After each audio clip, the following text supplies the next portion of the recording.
Imagine that you walk into a room where 10 men have gathered.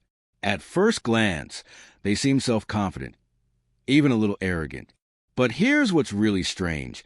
If you could look into their heads, you would see a playground. Yes, the one with the swings, the sandbox, and the boy who is still afraid that he will not be accepted into the game. This is not a joke. Schopenhauer called it the eternal will to live, and Jung, the shadow of the boy that lives in every adult man. And now you will find out why 89% of men make important decisions based not on logic, but on this very childhood fear. Have you ever noticed how a man suddenly changes dramatically after someone's innocent remark? He is calmly sitting at dinner, and you accidentally say something like, "You are late from work today," and it's like he has been replaced. All because an ancient mechanism immediately kicks in his head. Jung called it the warrior complex, a sudden need to prove one's importance. In practice, it looks funny. A 40-year-old director suddenly starts bragging about how skillfully he parked, as if he were 8 years old again and showing off his new bike to his friends. Schopenhauer would say that this is a manifestation of will, but an unreasonable, almost animal will. Let's take the story of Anton, a successful IT specialist. He could have bought an ordinary Toyota, but took out a loan for a BMW. Why? Because at school he was teased as a nerd, and now his inner boy demands proof that he is cool. Philosophers would call it slavery to one's own ego, psychologists, compensatory behavior. But the essence is simple. Most men's actions are an attempt to plug a hole in self-esteem that formed in childhood. And now the most interesting thing. Jung discovered an amazing thing. The more a man denies his vulnerability, the more he demonstrates it. Remember any alpha male who constantly talks about his exploits. In fact, he does not believe in his own value. That's why he shouts about it from every corner.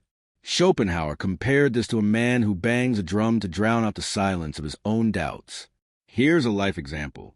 Two friends are discussing salaries. One honestly says, "I get 90,000. The other, who actually earns 70,000, throws out, "Well, I get about 150,000, but I haven't counted the bonuses." Psychologically, this is not a lie. It is a cry of an inner child who is afraid of being worse than others. Jung called such situations shadow projection, when we attribute our fears to others. Now, the main secret that coaches are silent about. Men do not need the truth. They need the illusion of control. Schopenhauer wrote that a person is ready to believe any lie, if only it will rid him of the feeling of helplessness. Therefore, smart women always leave men room for imaginary leadership. For example, instead of, "You forgot to take out the trash again," they say, "I can't decide which bag is stronger. Can you help me choose?" This is brilliant, because now he is not obeying, but making a decision. Jung discovered a curious paradox. The most aggressive men are often the weakest inside. Remember the bullies from school?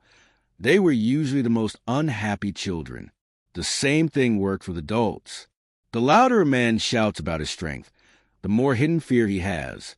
Schopenhauer explained it simply. Real strength does not need to be demonstrated, just as the sun does not need it. Here's a test for you. Ask a man to talk about his failures. If he starts getting angry or changes the subject, you have a man who has never accepted his inner boy. But he calmly says, "Yes, I did. I screwed up." This is a sign of incredible inner strength. Because as Jung wrote, only by integrating his shadow does a man become truly whole. Philosophers and psychologists agree on one thing. Male psychology is an eternal escape from oneself, from that boy who was once offended, from those fears that hide behind feigned rudeness. And the funniest thing? That the solution was always on the surface. Schopenhauer called it denial of will. Jung, the process of individuation. But in simple terms, it sounds like this. Until a man laughs at his complexes, they will laugh at him. So the next time you see a man who is trying too hard to seem cool, remember, inside, he is still the same playground. And that same boy who still hopes to finally be accepted into the game. Only now you know what 99% of psychologists are silent about. And perhaps this knowledge will help you understand men better than they understand themselves. Do you know what happens in a man's head when he is silent? That long, heavy silence after your question. It's not just like that.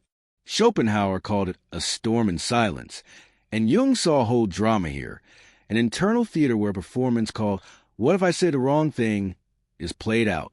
Imagine Sergei, who has responded to a message for 3 days. Women think, he's ignoring me or he's not interested in me. But in reality, a monologue like this is going on in his head. If I respond now, I'll seem too accessible. If tomorrow, I'll look indifferent. I should wait until the evening, but not too late, although yesterday Masha said that late messages look intrusive, and so on for 72 hours. Jung would say that this is the animus in action, the part of the psyche that is responsible for logic, but often turns into analysis paralysis. Here's a story from life. The woman complains. He never talks about his feelings. But when he finally opens up, she unconsciously winces and says, "What nonsense you're talking about." Schopenhauer would call this the tragedy of human communication. We demand sincerity, but punish for it. After this, any man will withdraw into his shell for another year. Now let's look at the main male fear, to look stupid. That's why they never ask for directions. Imagine, Ivan spends 3 hours circling an unfamiliar city, although he could ask a passerby in a minute. In his head, the voice of his childhood coach is playing, "Real men don't give up." Jung would explain this as a hero archetype, the very attitude that makes men endure pain just to avoid showing weakness. A funny paradox. Men love to give advice, but hate it when they are advised. Why? Schopenhauer saw in this a manifestation of the will to power, a primitive need to dominate. When a man says, "I'll figure out myself," he's really saying, "I'm still the boss here." It's like a herd of monkeys. The leader can't let others see his insecurity. Jung discovered a curious mechanism, the Mask of Masculinity. Most men wear it since childhood, like a suit of armor. The only problem is, the longer you wear the mask, the more it grows onto your face. That's how they live. 40-year-old boys in adult men's suits, playing a confidence they've never felt. Schopenhauer wrote that a man is ready to do anything to preserve his image, even self-destruction. Remember the story of the Spanish shame. When a guy continues to drink at a party, although he's clearly overindulged, just because he dared to drink more. This is not stupidity. It's an ancient code. It's better die than to lose face in front of the pack. And now the most important thing. Jung discovered that men suffer from loneliness 3 times more than women. They just never admit it. The question constantly rings in their heads. If I show my true essence, will they accept me? Schopenhauer would add, man is the only creature who is afraid to be himself. Here's a test for you. When a man talks about his hobbies, look at his eyes. If they light up with a childish fire, you are seeing his true self. If he speaks in an even, correct voice, this is his social mask. Jung called this persona the role we put on for society. Philosophers have long noticed, it is easier for men to survive a war than a frank conversation. In war, everything is clear. There is an enemy. There are orders. But saying, "I love you" or "I'm scared" is a territory of absolute uncertainty. Schopenhauer would say that this is how fear of the world will manifest itself, the force that controls our lives without our knowledge. Jung made a stunning discovery. Men don't dream of money or power. They dream of permission to be weak, of the moment when they can finally take off their armor and say, "I'm tired." But society has been telling them for centuries, be patient, you're a man. And they do at work, in relationships, in life. So what to do? Schopenhauer would suggest denial of the will, a conscious refusal to play at pretending to be strong. Jung spoke of the individuation process, accepting all of your parts, both the strong and the weak. But in simple terms, this is called allowing yourself to be human. That's why sometimes the most courageous thing you can do is say, "I don't know." The most powerful gesture you can make is ask for help. And the wisest thing a man can say is, "Yes, it hurts." Because, as Jung wrote, only by going through your darkness can you find the real light. And if you now recognize one of your men in this description, just remember, there is a whole universe hidden behind his silence. A universe that is not waiting for judgment, but for a simple question. How are you really? Perhaps this very question will become the door to a world where few dare to look into a real man's soul. Have you ever wondered why men are so obsessed with their hobbies? That grown-up guy who spends hours showing off his new golf uniform in front of the mirror or counting the screws on his motorcycle. What is that really? Jung would say it's a rite of passage, a way to return to that safe state where everything is under control. Schopenhauer would call an island of will the only place where a man feels like a complete master. Let's take the story of Dmitri, a 45-year-old accountant. Every Saturday, he puts on camouflage and goes into the forest to play airsoft. His wife laughs. Kindergarten. But in reality for him, it's a matter of life and death. At these moments, he is not a boring accountant. He is a warrior, a strategist, a hero. Jung would explain this through the warrior archetype. The ancient need a man to prove his worth not in words, but in deeds. And now the most piquant part. Why are men so easily flattered? Tell a 40-year-old programmer, you have the hands of a real master. And he will immediately buy an expensive drill, although the last time he fixed something was in school during labor lessons. Schopenhauer would call this a trick of the ego. The male psyche is designed in such a way that it is ready to do anything to confirm its competence. Jung discovered a funny paradox. The more successful a man is in his career, the more childish his hobbies become. Look at top managers with their collections of cars or expensive fishing gear. This is not just a hobby. It is an unconscious attempt to return to the time when the world was simple and understandable. Now about money. Have you noticed how a man, having received a bonus, first of all buys some obviously useless thing like a wristwatch for $300,000? Schopenhauer would explain this as fetishization of success. A man needs material proof of his importance. Jung would add that this symbolic murder of the father is a demonstration that he is now his own master. Here's a test for you. If you want to understand what a man is really afraid of, look at what he spent his money on. An expensive car? Fear of looking poor. A watch collection? Fear of wasting time. Expensive gifts to women? A deep-seated conviction that he himself cannot be loved just like that. Philosophers and psychologists agree on one thing. Male psychology is an eternal escape from emptiness, from the moment when you need to stop and ask, who am I really? Schopenhauer called it the horror of nothingness. Jung called it midlife crisis. And now the main secret. Men do not lack money, sex, or recognition. They lack permission to be alive. Not as iron woodcutters, not as stone walls, but simply as people, with fears, weaknesses, doubts. Jung wrote that a man becomes a real adult only when he buries his inner golden boy, the ideal child his parents wanted him to be. Schopenhauer would add, when he stops being a slave to other people's opinions.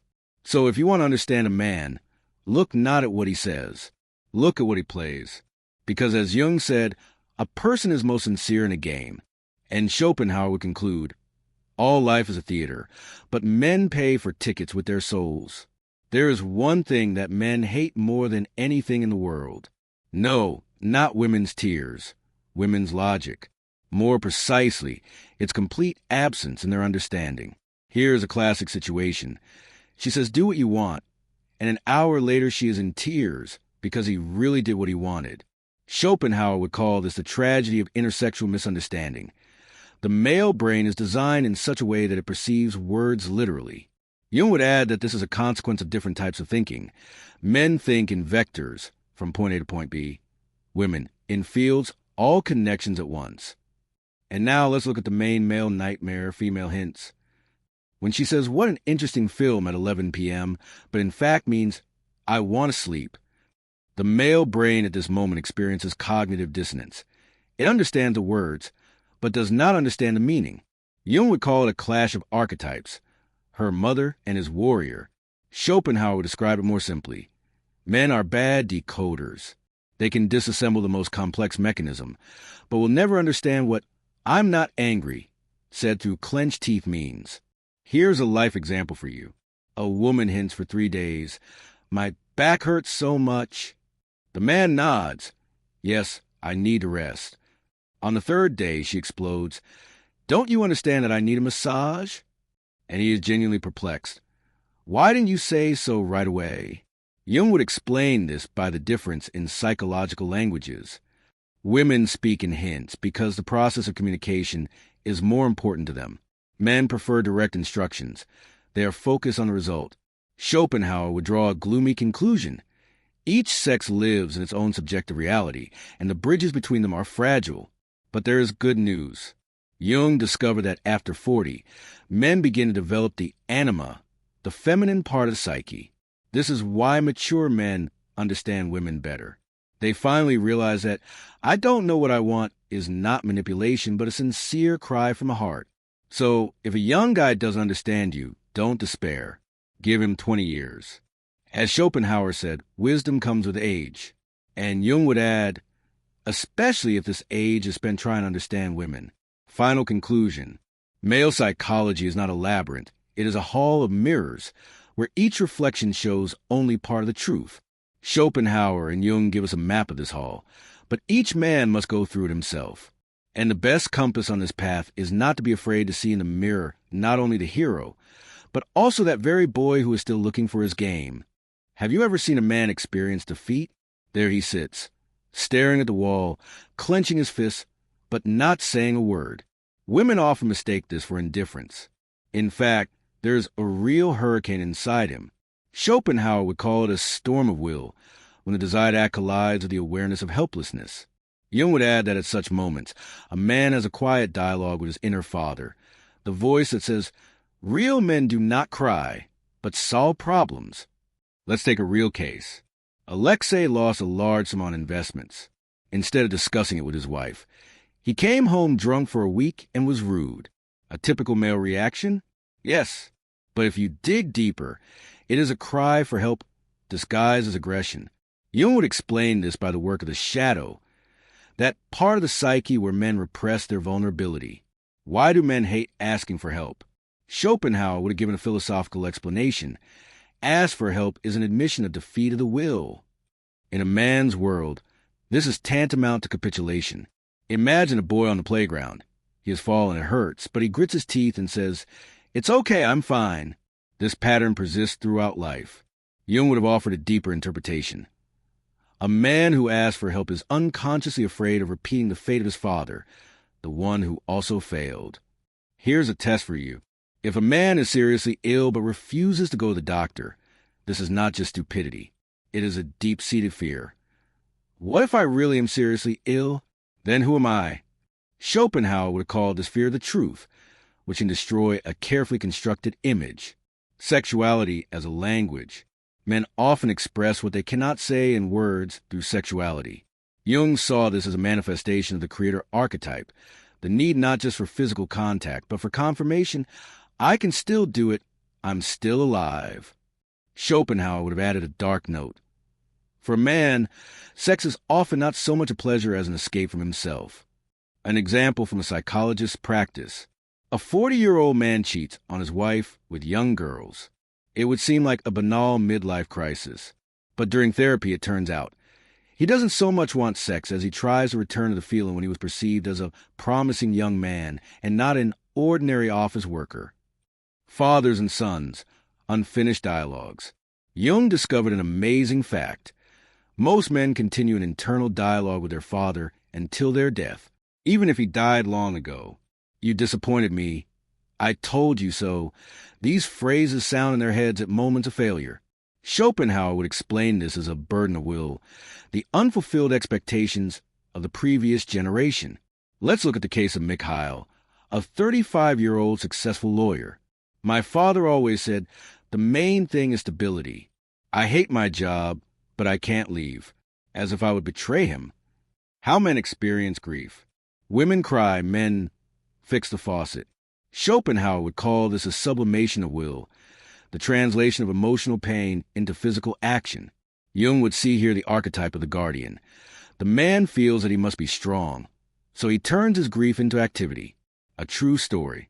After the death of his mother, Peter did not shed a tear, but in a week he rebuilt the entire house. She always wanted to do repairs, he explained later. The modern crisis of masculinity. Social media has created a paradox.